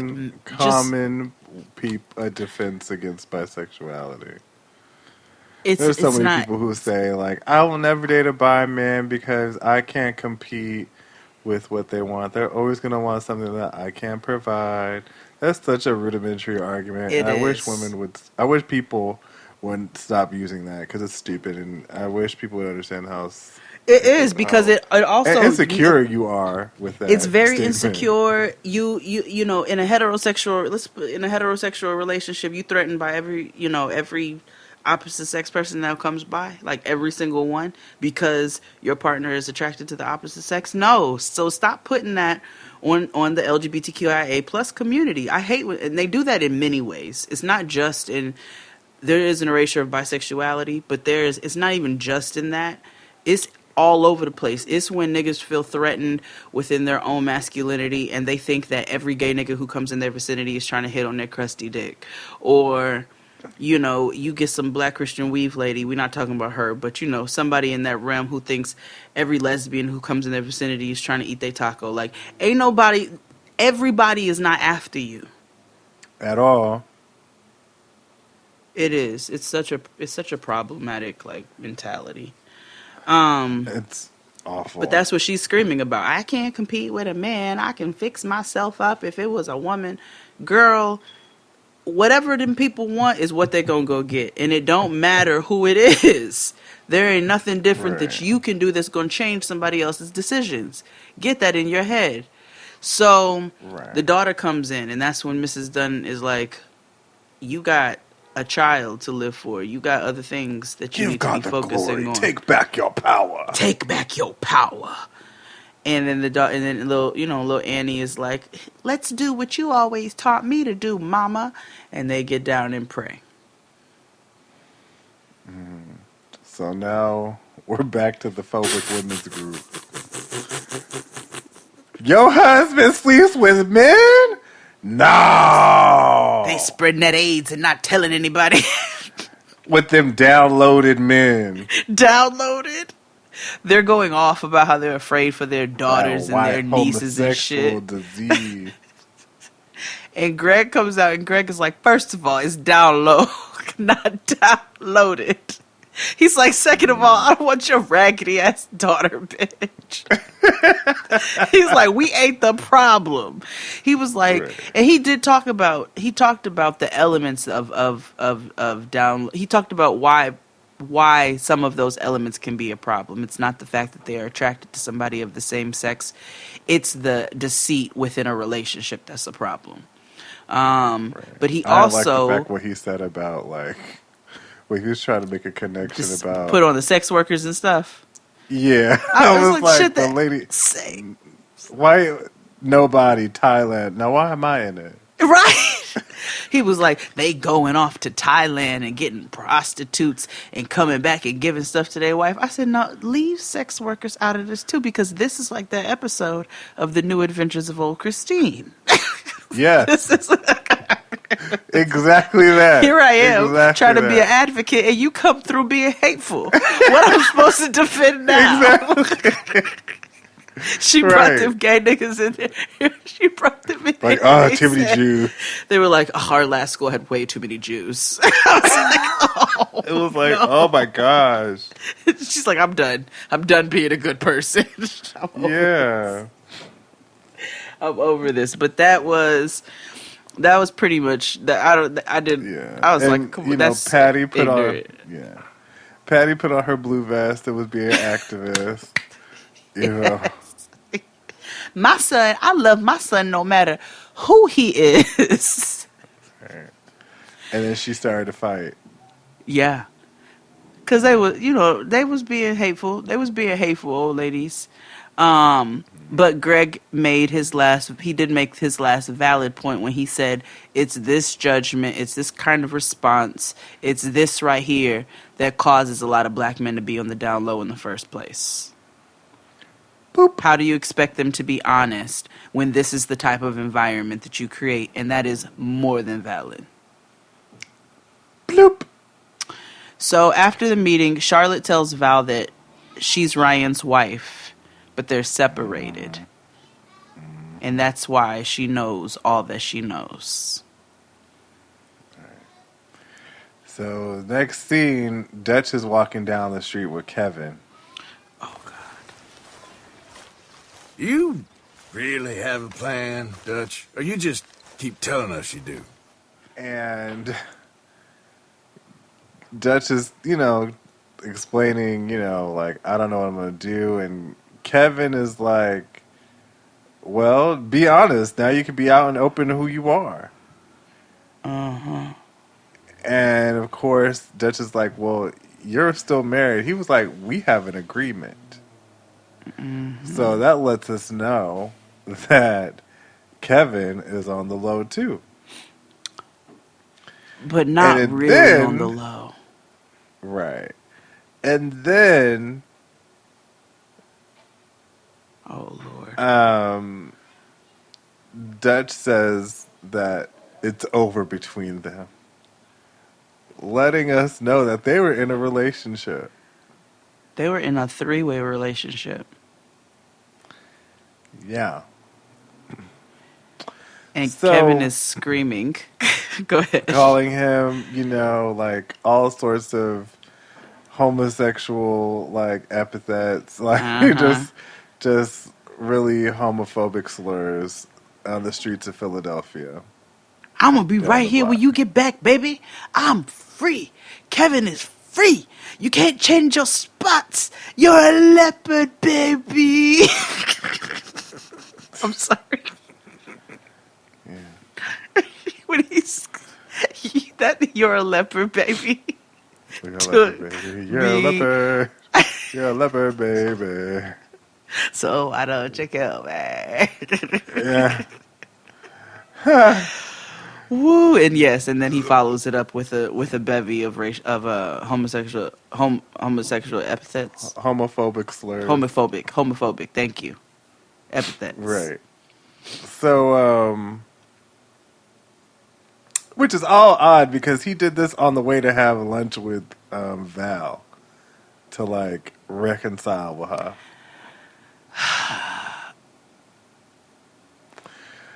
And he's like, I'm sorry. And Val's like, that's cool, but I filed for divorce.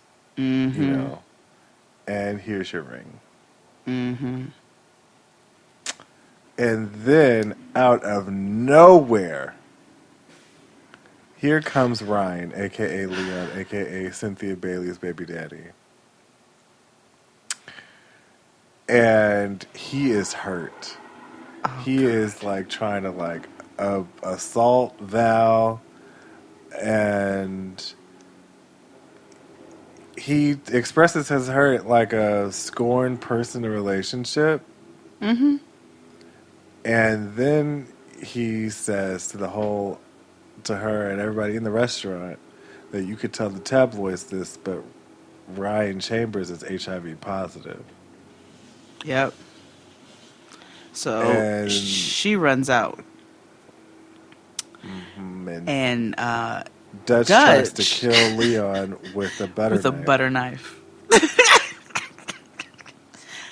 When I tell you that scene, so listeners, Dutch has a butter knife to this nigga's throat, kill style. And the police come rushing in that really look like EMTs. And top flight. Yeah. And they're screaming, "Put the knife down!" It was like, and I'm looking closely, and it was not just a butter knife; it was a dull butter knife. It was it was a restaurant butter knife. It was a restaurant butter knife, and he's literally for bread and butter. And he says, "I hate you," and he's screaming, "I hate you" to Ryan, and Ryan is whispering, "I love you" to him. I said, "Oh, there's a lot going on here." I told you, it gets deep towards the end of the movie. Oh my God. Yeah. It's about to get deeper. Yeah. So, for whatever reason, they locked up Dutch. Well, like, why would they need to put him in jail for a butter knife? That's what I was wondering. I was like, I know they're not going to try to hit him with no attempted murder or some stupid bullshit. Right. He's more violent with his fist than the butter knife. Right. But they locked him up nonetheless. And he gets bailed out by his Faja. And this is like one of them like old nigga like moments. I don't know. I don't have a father, so I will never experience this. So I'm like, okay. Basically, he bails him out, and his father punches him dead in the face, and he is like, "You put your family in danger." And he was like, "I did not raise you to be that way." And the thing is, it's like, what I hated about this part was that Dutch focused on like him liking men thing, and his father wasn't even talking about that. He wasn't listening to him. No, his father was like, "You put your family at risk," which he did. That's so unfair to all of us. And Dutch is just like, this is who I am. This is who I am in the prison. And his daddy just runs off because he's just like, you still don't get it. Like, you don't understand. Like, what's not clicking, Dutch? It was a combo though, because I did feel bad for him in the moment. Again, the problem is with the deceit. But I feel bad because his father literally fucks him up in the hallway. He deserved it. And I think half of him deserved it for the way that he went about things. But as he's screaming, you can hear the hurt in his voice. You can tell this is something that he did try to speak to his father about. Because remember, there was something he tried to talk to his father about earlier in the movie, and then did a never mind. And he did that a few times throughout the movie. So I feel like a safe space was never created for him. Not that I want to think peace cover, but no, a safe space was not created for him to be his honest self, and so therefore it's created this hostile environment internally and mentally because he's struggling between who he really is and who he feels like he has to be. Yeah. But that doesn't mean or gives license. He deserves to get fucked up. I'm sorry. Oh, he deserves, again, for the deceit and for the way, because you put her fucking life in danger. And more importantly, you put your kid's life in danger too. You can't say that you can't tell me. There's one thing for you to dishonor your wife, right? I get that. People cheat, all that, whatever. But this is somebody who didn't ask to be in this world, who didn't ask to be related to you, that is leaning or looking to you to teach them what's what in the world. And for And you also, to you put people's be health at deceitful. risk. Right. A, for you to be deceitful. B, to have her have a skewed view of family when it didn't have to be this way. Mm-mm. And 3, health reasons. You know what I mean? Like, who knows how long this was going on? Right. Right. You know what I Right. mean? No, well, it's clear. I feel like it's been going on since at least college when these niggas met. Yeah. Mm-hmm. Yeah. But I just, too brave, too brave, too brave. We also, they were living in Atlanta all that time, and we don't know what he was doing down there either. Wasn't doing the Atlanta thing. I was literally just talking about them living elsewhere. No, but you that's just don't know what valid. his Like, activities were. Right. So I just don't. No, his father deserved to hit him. For that part of it, yeah, he did. Yeah. So, wow. Dutch finally goes back to church. Mm-hmm. And I'm going to glaze over this part because it gets real pastory and churchy. But Yes, basically, the pastor tells him that he's lying to himself and to lead and trust in the Lord. Boom. Mm-hmm. So, Yeah, thank you. we move on to Val goes to the clinic to get tested. Now, I want to hear now. Bill Duke, who did the for dark skinned girl documentary or light girl, whatever those documentaries were. Mm-hmm. I wanted to know what he told the cast. Like, okay, so you're at a clinic, look stressed, because everybody in that clinic looked like they were waiting.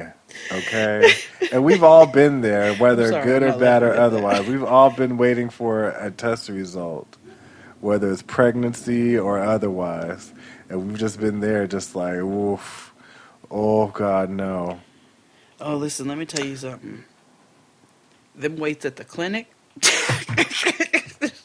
Listen. The longest yard, nigga. 12 years a slave. Like, Okay. that is the most sobering. Whew. My 20s were just long. But they were just so long for no reason. So Val looks around the clinic and she sees a familiar face. Mm-hmm. And she goes sit down next to Maya, Mm-hmm. who's crying. Yes. And when we say Maya, yes, we mean I'm moving on Maya. Who's Oh my God, why was I going to say moving on too?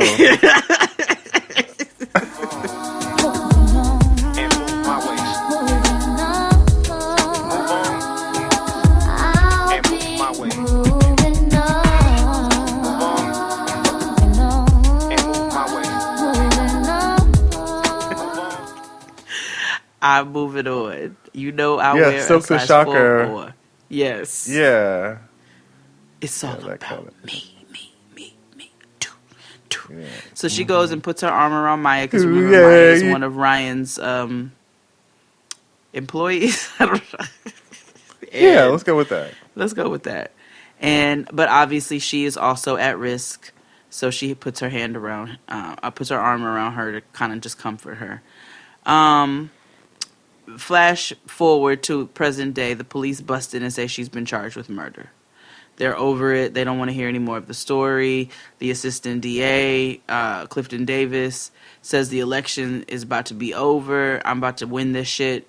Basically, he don't give a fuck. He's ready to put somebody out there. He made it very clear that he's not afraid to put a black woman in prison. No, not at all. He don't give a fuck.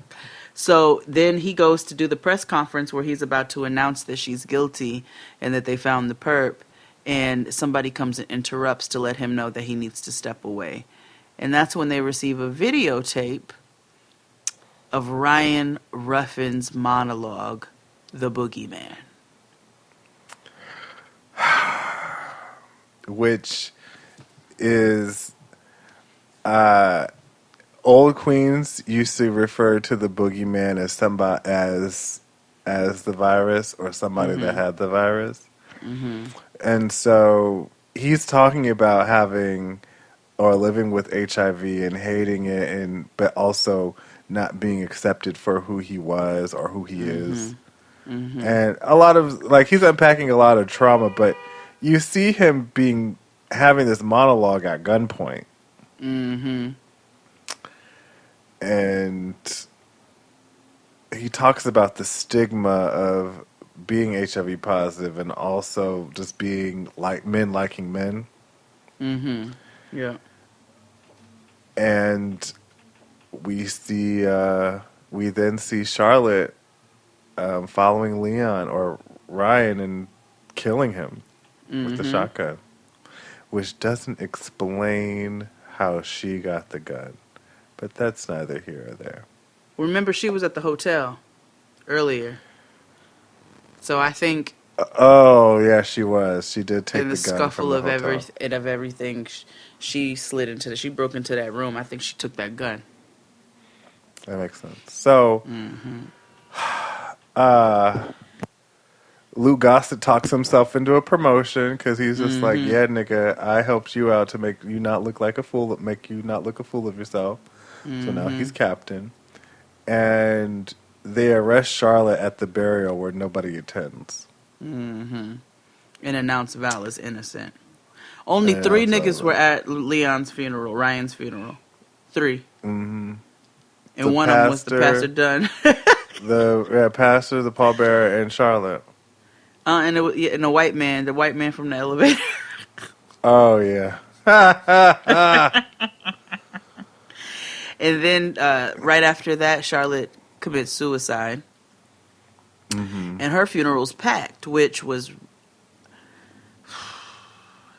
There were so many people in there crying. I just was... I said, well... It didn't seem like she really talked to niggas like that, so I'm just a little confused. I mean, she was the hood hero. She was the hood hero, but like Dutch was in there crying. He didn't even know her like that. Yeah, because I know, but he was crying because he was still feeling upset about his boo thing dying. Greg was in there crying like. Well, I mean, that's his good Judy from the women's group. Oh, true. I didn't even think about that. I was like, how do all these niggas magically know Charlotte? But so Charlotte's funeral's packed, and then they go to where Val is moving. They cut to Val and the daughter moving back to Atlanta. So daddy-in-law is loading up the car and getting all their suitcases and stuff, and Dutch comes to say goodbye. Yeah, and so Val asked him, was this something that you could have stopped doing? And he said, I don't know. Which clearly he's committed to men, And so... Which, that's what he... if this was real life, I would hope that he would have eventually found some mental peace. Yeah, and so his father tells Dutch that he loves him, which was big, and drives them off. And they both tested negative. Yes. He sees a "Daddy, don't forget me" sign, and he's upset. And then, just when you think the movie's done and the mess is finished, ho, hark! But wait, there's more. So he gets a knock on the door, and it's a gentleman who has his family in the background. And this gentleman is asking to see the house because he's a potential buyer. Yeah. And all of a sudden he says, it's really dusty around here. Looks like you have some dust in your eye. Do you want me to blow it out for you? Dutch looks at him so disgusted because the family is 2 yards away. I mean, in the driveway, he's at the front door. Yeah, and the guy's just like, okay, I'm gonna leave now. And Dutch leaves, and that's it. That is cover.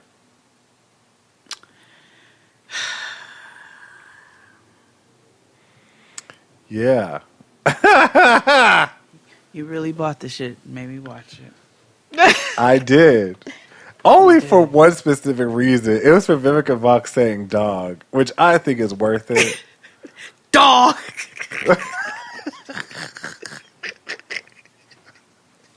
When that bitch pulled her shirt down off her shoulder, it showed where she got cut. Her arm severed.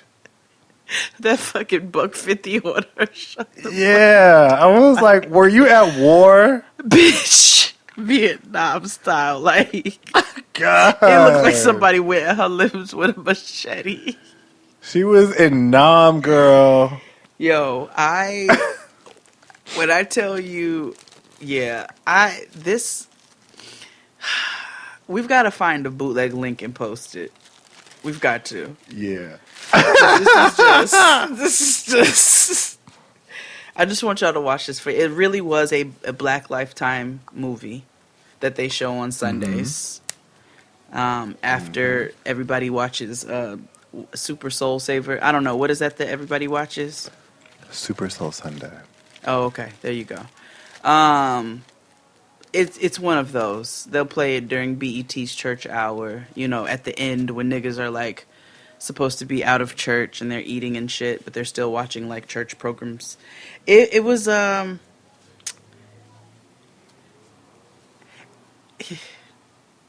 what year did that Oprah DL interview come out? I mean, that Oprah DL thing come out? Maybe 2000, 2001, maybe. Okay, this movie came out in 2007. Or maybe 2004, 2005, one of those. It was early 2000s. All I know is it was a period of time where niggas were obsessed with, or people were obsessed with it. Niggas were obsessed with DL culture because they were we're getting hoodwinked, Yeah, bamboozled. They were doing amok. specials on MTV's True Life. I fucked through a hole in the bathroom. Like, it was all kinds. Yeah. Everybody thought they was about to get cheated on by a DL nigga or with a D. I don't know. It was like, these girls. These men's out here on the down low. On the down low. I was like, really, all of them? There are people who still think like that too. I know. They were all in that church women's program. Mm-hmm. Like, you just spread it all over the church. Gay on it. Lord, it's spreading. Spreading all over the church. Woo, but that was cover, y'all. So we are going to cover the Temptations for Quarantine Blastics on Patreon. We got Handmaid's Tale coverage coming on Patreon every single week starting this week. And we're gonna, that'll be up for you all. And we have a really fun thing coming for you all in the next few weeks. So I'm excited about that. Super excited. You got anything before we roll? Nah. Stay up. Keep your head up and your eyes open. Yeah. I'm high and I'm drunk and I'm drunk and I'm high. Bye. Bye.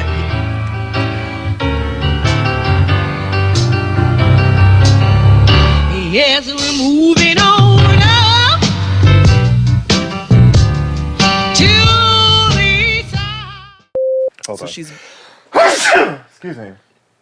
I've been waiting for that sneeze for 30 minutes. Oh, you didn't even turn the mic off when you did it? I did not.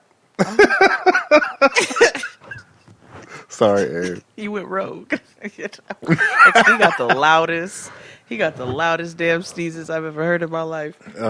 I'm sorry. Next to my mother. But... Oh, I used to get so irritated when my mother would sneeze when I was younger. And I knew she couldn't control it, but I don't know what it was. We would just be in another room and she would be like, ah! And we'd be like, can't you just do it calmer? Like, why you gotta do that like that? My bad. We just sneeze loud. That's all. I know. It ain't even something you can control. I was just being a bitch about it.